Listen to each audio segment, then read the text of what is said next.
নমস্কার, আমি গার্গী। আমার চ্যানেলে আপনাদের সবাইকে স্বাগত। আমি আবারও আজকে একটা নতুন রেসিপি নিয়ে চলে এসেছি। আজকে আমরা একটা নিরামিষ রেসিপি বানাবো। বাড়িতে মাছ নেই, মাংস নেই, ডিমও নেই, কোনো অসুবিধা নেই, দুধ আছে, তো ওই দিয়েই আজকে রেসিপিটা হয়ে যাবে।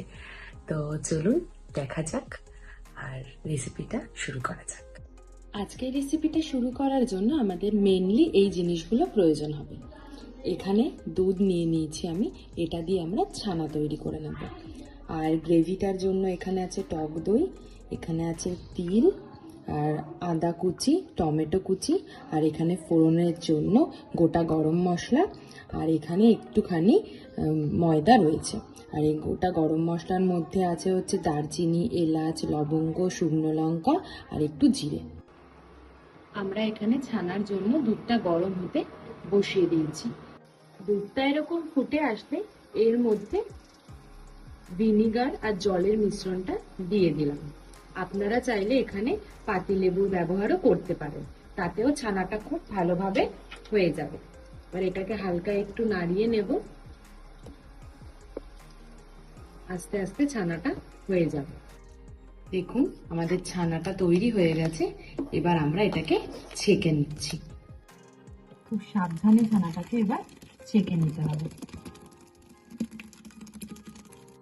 এবার আমরা একটা পাত্র নিয়ে নেব, এর মধ্যে ছানাটাকে ভালো করে জলটা আমরা শুকিয়ে নিয়েছি। এবার এই পাত্রের মধ্যে ছানাটাকে ঢেলে নেব।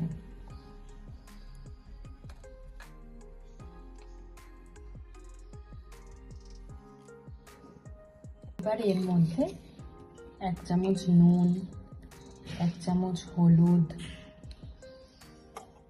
1 চামচ লঙ্কার গুঁড়ো, এটা আপনারা স্বাদ মতন দেবেন আপনাদের, আর একটু গরম মশলা গুঁড়ো, আর একটু ম্যাশড আলু আমি দিয়ে দিচ্ছি বাইন্ডিং এর জন্য। আপনারা এই আলুটা ছাড়াও ভালোভাবেই হয়ে যাবে, কিন্তু আলুটা দিলে বাইন্ডিংটা বেশ ভালোভাবে হবে।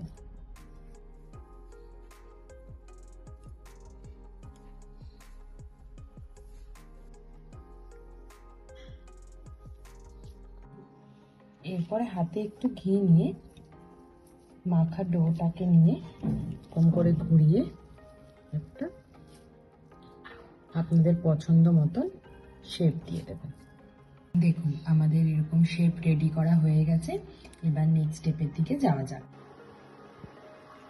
এবার গ্রেভিটা বানানোর জন্য আমরা কড়াইতে একটু তেল দিয়ে দেব।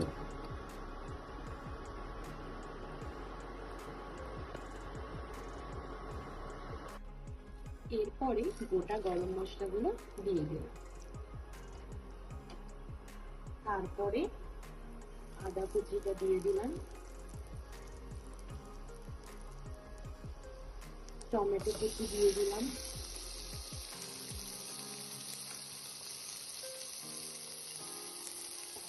একটু তিল দিয়ে দিলাম, এই 1 চামচ মতো। এবার এর মধ্যে নুন দিয়ে দিলাম আর একটু কাঁচা লঙ্কা দিয়ে দিলাম। এবার এগুলোকে সব একসাথে নাড়িয়ে নেব ভালো করে।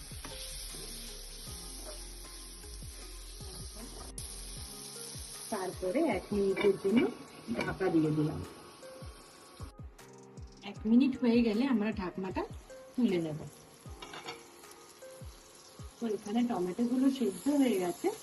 এবার আমরা এটা একটা স্মুথ পেস্ট তৈরি করে নেব।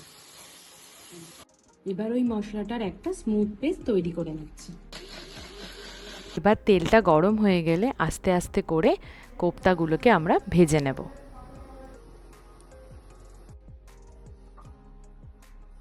প্যানে তেলটা গরম করে একটু কালো জিরে দিয়ে দিয়েছি, এটা অপশনাল, আপনারা চাইলে নাও দিতে পারেন। এরপরে দুটো কাঁচা লঙ্কা দিয়ে দিলাম। তারপরে সেই মশলার পেস্টটা দিয়ে দিলাম। পেস্টটার মধ্যে ছিল টমেটো কুচি, আদা কুচি, শুকনো লঙ্কা আর গোটা গরম মশলাগুলো। এরপরে গুঁড়ো মশলাগুলো দিয়ে দিলাম। এরপরে এর মধ্যে ফাটিয়ে রাখা টক দইটা দিয়ে দিলাম, দিয়ে এবার ভালো করে নাড়িয়ে নেব।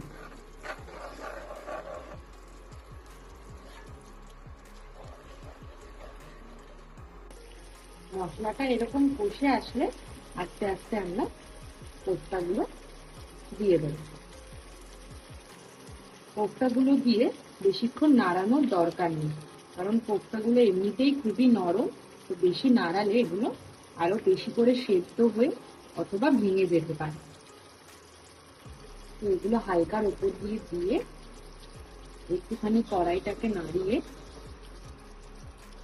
তারপরে হালকা করে ঢাকা দিয়ে বা খুন্তি দিয়ে মশলাটা ওপর দিয়ে দিয়ে দিয়ে যাতে মশলাটা এর মধ্যে ঢুকে যায়, একটু হালকা করে কোটিং করে এটাকে 1 মিনিটের জন্য রেখে দিতে হবে। এরপরে আমরা 1 চামচ ঘি আর 1 চামচ গরম মশলার গুঁড়ো দিয়ে হালকা আরেকটু নাড়িয়ে, আপনারা চাইলে কাসুরি মেথিও ব্যবহার করতে পারেন এর ওপর দিয়ে তারপরে বন্ধ করে রেখে দেব। আর এই মুহূর্তে গ্যাসটাকে পুরো বন্ধ করে দেব, দিয়ে এটাকে ওই মোটামুটি 1/2 মিনিট মতন আমরা রেখে দেব। দেখুন আমাদের রেসিপি পুরোপুরি কমপ্লিট। তো আপনারা দেখে নিলেন কত সহজ পদ্ধতিতে একটা নিরামিষ রেসিপি তৈরি হয়ে গেল। তো আপনারাও বাড়িতে ট্রাই করবেন, আশা করি আপনাদেরও খুবই ভালো লাগবে। তো আজকে এইটুকুই, নেক্সট ভিডিওতে আপনাদের সাথে আবারও দেখা হচ্ছে। রেসিপিটা ভালো লেগে থাকলে লাইক করে দেবেন, কমেন্ট করে দেবেন এবং শেয়ার করে দেবেন। আর এরকম রেসিপি যদি আপনারা বারবার দেখতে চান তাহলে আমার চ্যানেলটিকে সাবস্ক্রাইব করে দেবেন। তো আজকে এইটুকুই, আমার সাথে এতক্ষণ থাকার জন্য আপনাদেরকে অনেক ধন্যবাদ। সবাই ভালো থাকবেন, সুস্থ থাকবেন এবং আনন্দে থাকবেন। অনেক ধন্যবাদ, টাটা।